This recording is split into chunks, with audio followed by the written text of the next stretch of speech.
Pinky and the Brain, Issue 9. We see ancient Egypt where a woman finds a basket with a blanket and assumes a baby with the destinies in it for no reason. And when Brain greets her, she screams and says vermin rather than talking mouse for no reason. She almost had the realistic reaction, and it still makes me wonder why most people keep their composure around him instead of acting like this. It's a good thing Brain explains that she's the nervous type, because what else would explain why only she reacts like this? Why does Pinky call ancient Egypt the future? A lot of times he'd only make sense if he was just joking. After he wonders if he's seeing a mirage, Pinky thanks Brain for no reason for saying that questioning reality is his hobby, based on one instance. Even if Pinky might have been thanking him sarcastically, it was nice of him to say Brain's not so bad himself.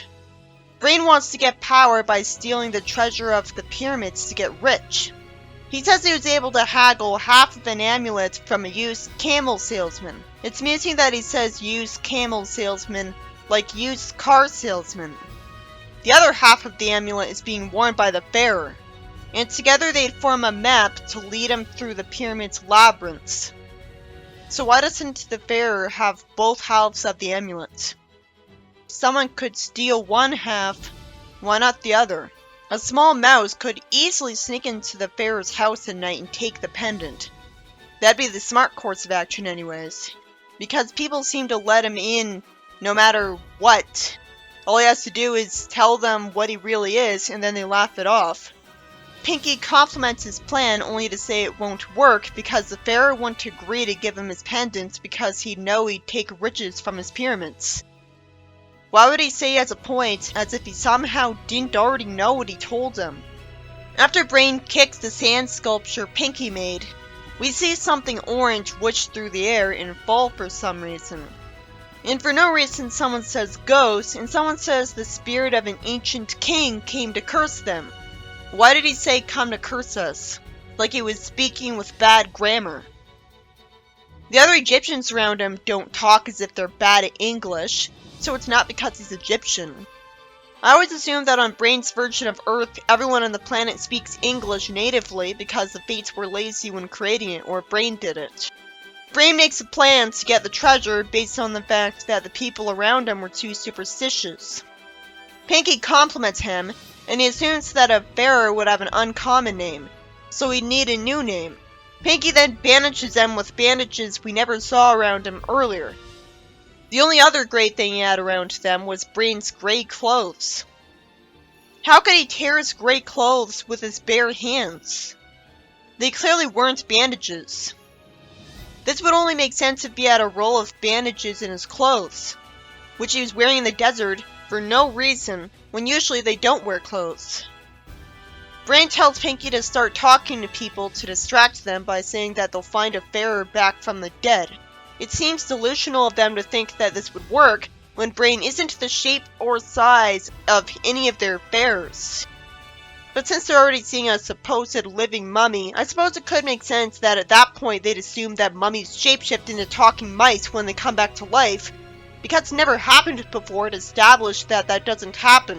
Logically, you'd think that Brain would tell them this right away, and they would believe him at that point, when nothing else that small would be able to talk.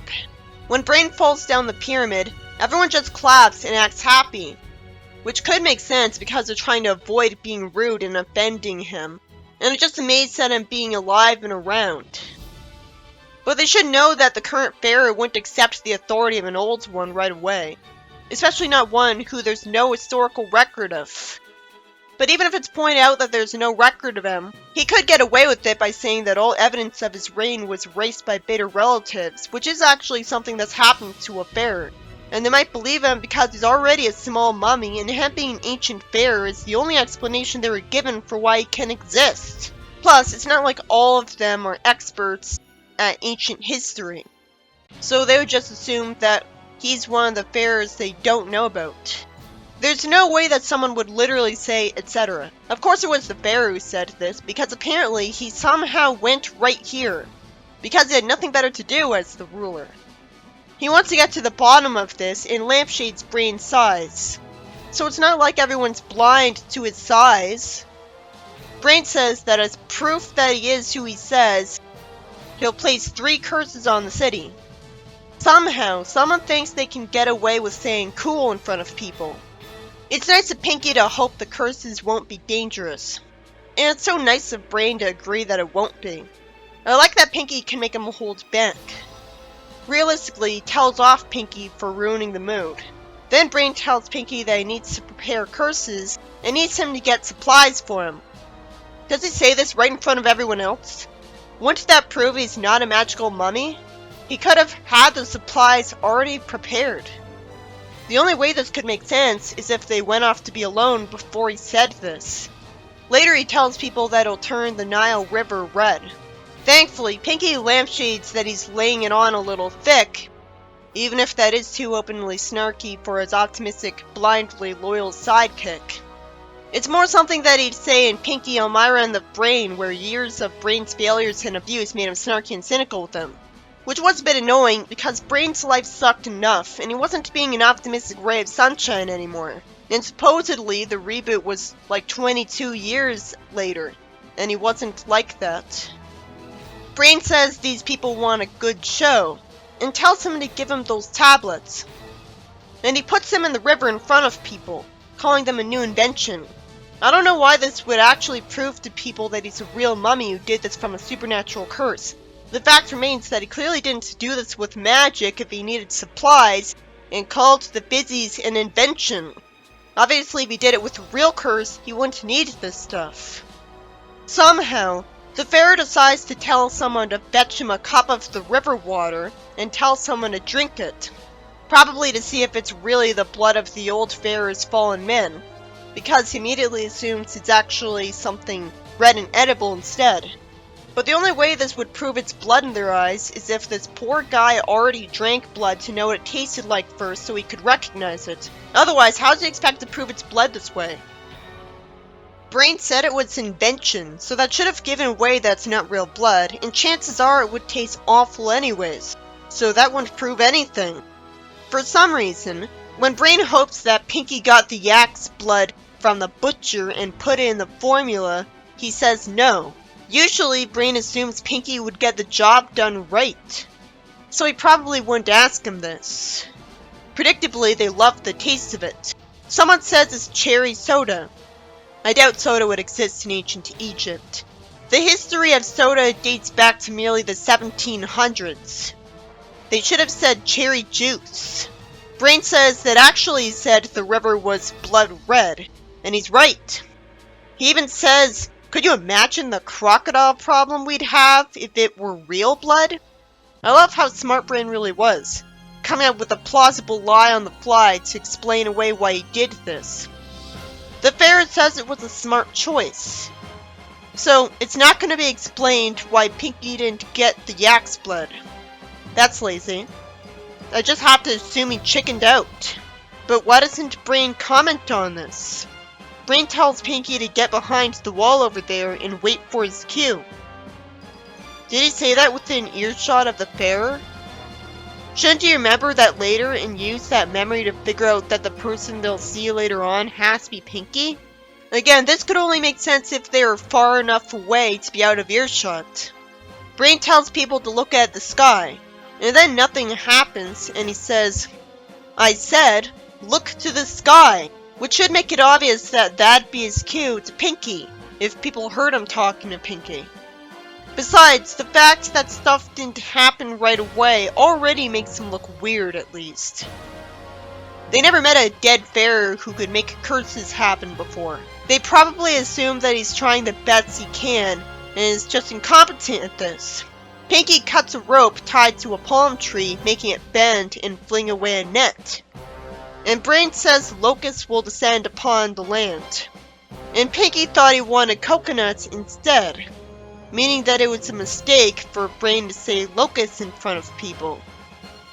Okay, to be fair, the episode that took place from Pinky's perspective showed off that he constantly gets lost in his own thoughts and ignores Brain completely, which is justified because Brain's long-winded speeches full of big vocabulary do get boring to listen to, as he always fails to take over the world anyways. So some people couldn't help but start daydreaming during them. So I think what happened is Pinky was thinking about coconuts when told what to put in the net. So when he tried to remember what he was told to put in the net, he remembered his thoughts about coconuts and misremembered and put them in it, because he doesn't care about locusts, he cares about what he was daydreaming about. And since he already remembers thinking about coconuts, they'd be more familiar to him than locusts. Pinky asks if he said locusts and not coconuts, and it rains coconuts. But again, I suppose it's plausible that people would assume he's just an incompetent curse maker, because they don't know Pinky made it rain coconuts. So they'd assume it was supernatural and that'd be proof anyways. Still, there's no way you could try to magically summon locusts and summon coconuts instead. Coconuts hit the two mice, and Brain asks Pinky if it hurts and tells him to tell him when he stops hurting so that it could hurt him again. It's good of him to want to wait until he's not in pain anymore before hurting him, even if he shouldn't waste time hurting him when he's already punished. Unfortunately, we don't see anyone in the crowd say that they assume only a curse could make it rain coconuts, so we have to just assume they believed him.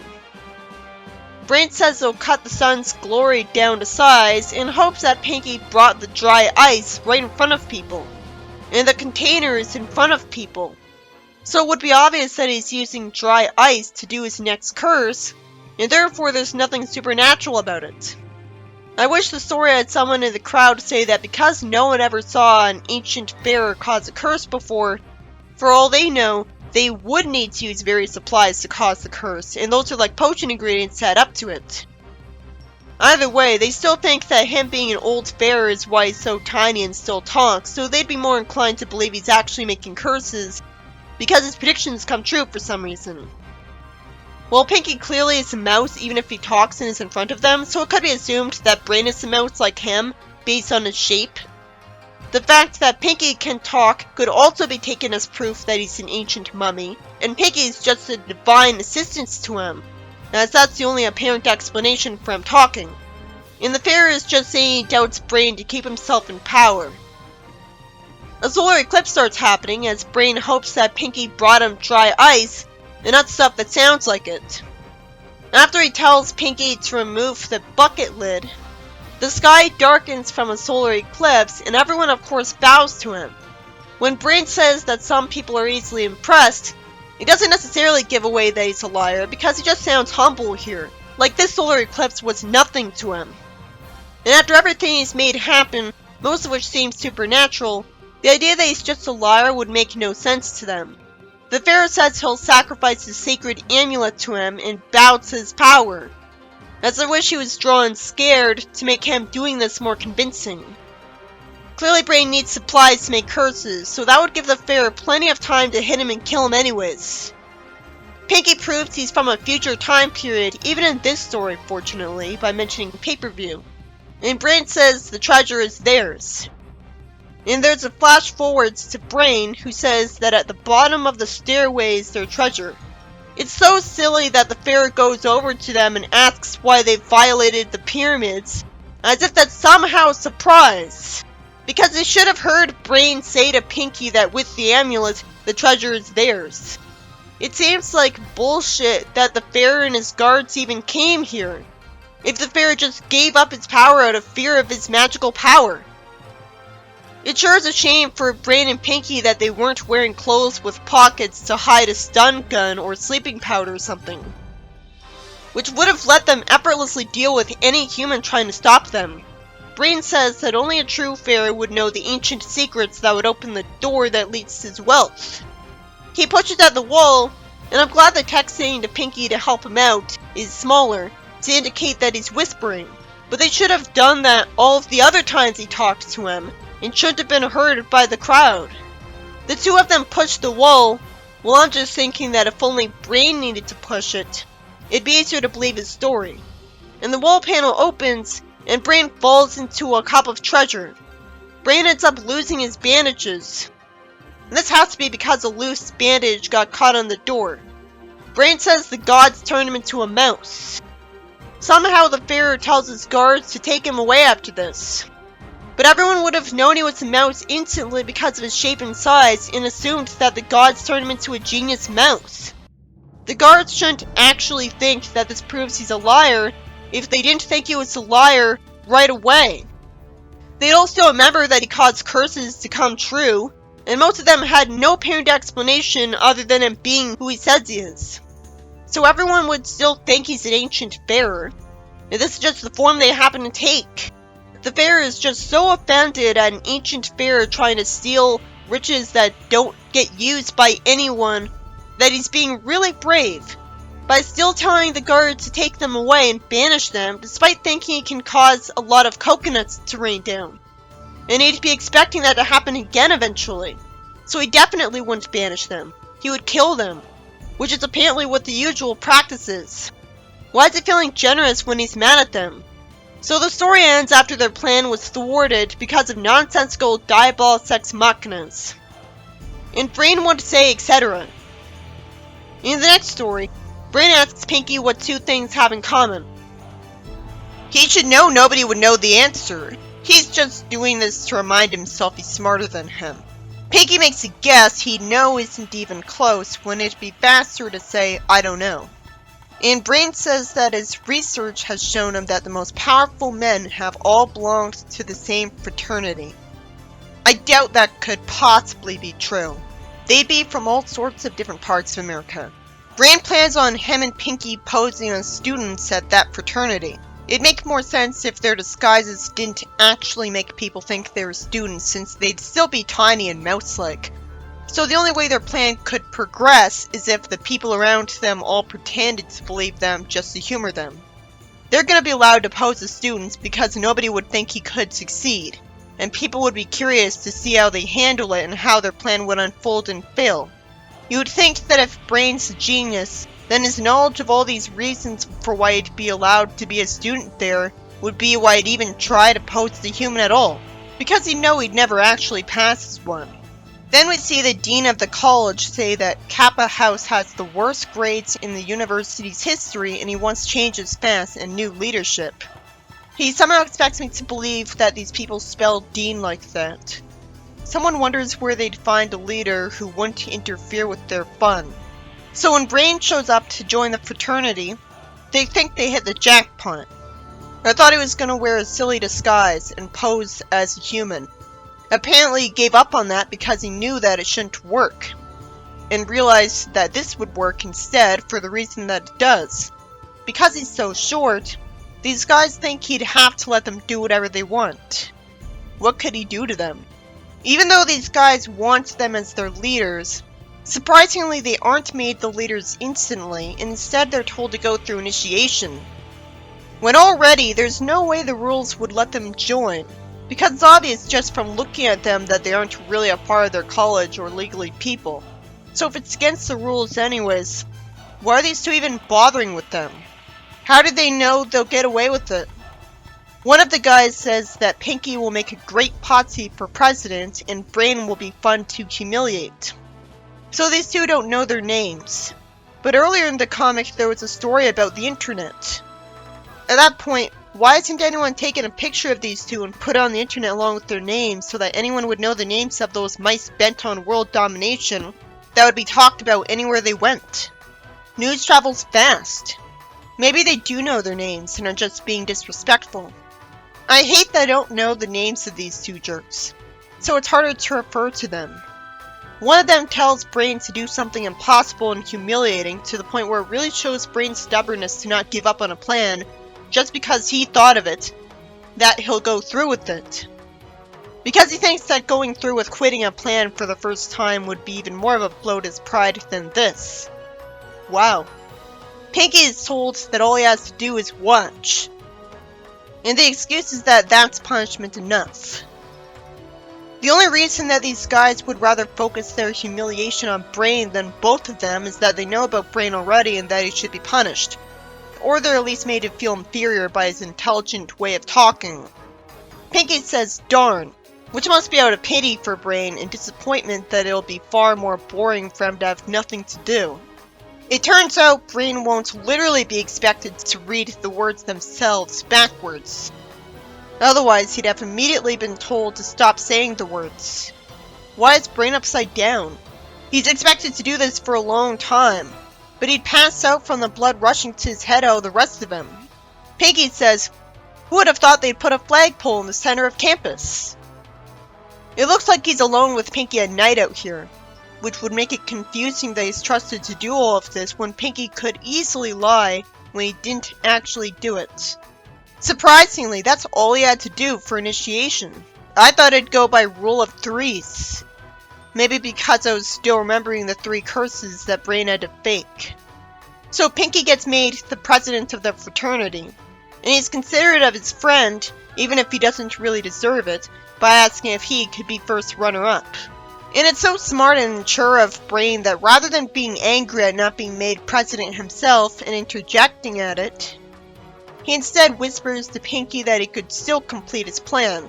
Pinky wants to have an initiation party. Brain gets grabbed and told that he's still a member of their special group, and he gets embarrassed again after all.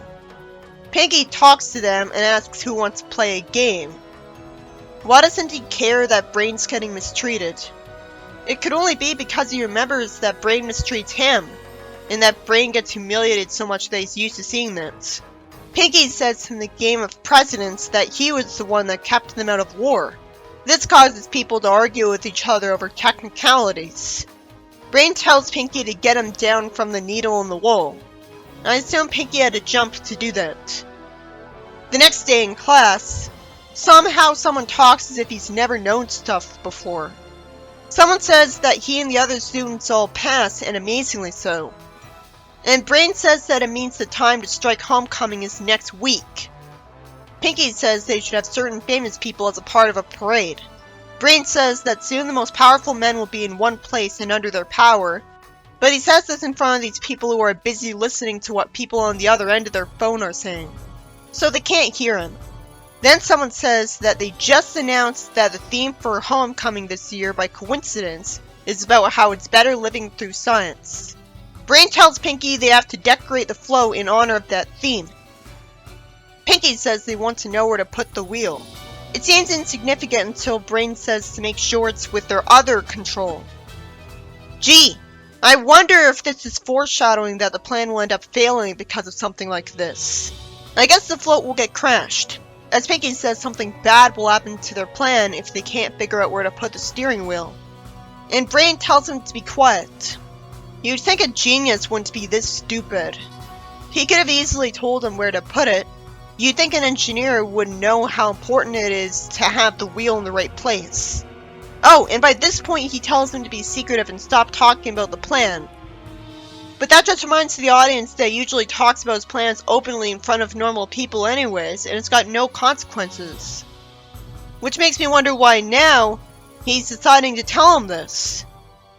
Somehow he decides to tell Pinky to put the wheel where he thinks it'll go best. If he thinks to say, "even you," there's no way to trust him with his task when Brain doesn't seem to be doing anything important. He's just putting crepe paper into chicken wire. Pinky tells people that here is their float, and in the very next panel where he finishes his thought, now Brain thinks it's safe to openly discuss his plan. Brain says this cage will trap the most important men, and he says that at his signal, Pinky will lock the doors and send electricity through the bars. He says this in front of other people too, as it turns out, because in the next panel, we see some people around him. Now he knows it's fine to gloat about it, because nobody will think it'll actually work out for him. After all people would have to do is run at him en masse to get him to run away scared after he succeeds. Then he's told that they have a part for him to play in the float because he's not off the initiation hook. So it is working rule of threes. He's told to dress in a silly outfit and tells Pinky that he wants him to throw the switch after he'd give the signal. So why doesn't he always tell him in advance what the signal is supposed to be, just in case you wouldn't recognize it? It's more of him to say that once he rules the world, Pinky could be the president of all the fraternities for all he cares. He says this just to make him happy. He wouldn't cause any damage because he'd get overworked, so he'd quit that immediately. He thinks Pinky couldn't make any worse decisions than someone else did by putting an obvious mouse in a mouse suit. It's obvious that the decision was only made to humiliate him. So it wasn't a stupid decision. He asks Pinky if he's ready and repeats his name. Of course, Pinky put the steering wheel in the steering place because that'd be where it'd normally go. But he didn't use common sense and decide not to put it there after all, after he'd find out immediately with his eyes that he wouldn't be able to see what's ahead of the float from down here. He tells Pinky to throw the switch. Then he tells him to be careful of pulling the steering wheel, as Pinky's hands is on it. The float starts moving in a way that scares someone, and Brain has to struggle to keep holding onto the cage's roof. It's satisfying that Pinky says, "Well, Brain, I asked you where you wanted the steering thingy." He says that he's hitting the other switch now, as I'm wondering how Brain's expecting to not be electrocuted because he's on the cage that's going to be electrified later. He gets electrocuted. The only switch he mentioned was the one to lock the cage and electrify it. So what other switch? It turns out that realistically there are separate switches for those two actions. So it shouldn't have been written to talk as if there was only one switch for both. The float hits a car but keeps going. Why does the cage's door open? Somehow Brain gets thrown out of the suit. The cars that the float hit would have people in them who'd get hurt. They sure caused a lot of trouble failing. Stuff like this makes me wonder why the police don't get sent after them. Then I think, how well would humans do chasing mice anyways? They'd run to a wall trying to grab them because they're so small and we can't stop instantly. I guess people think they're unstoppable then.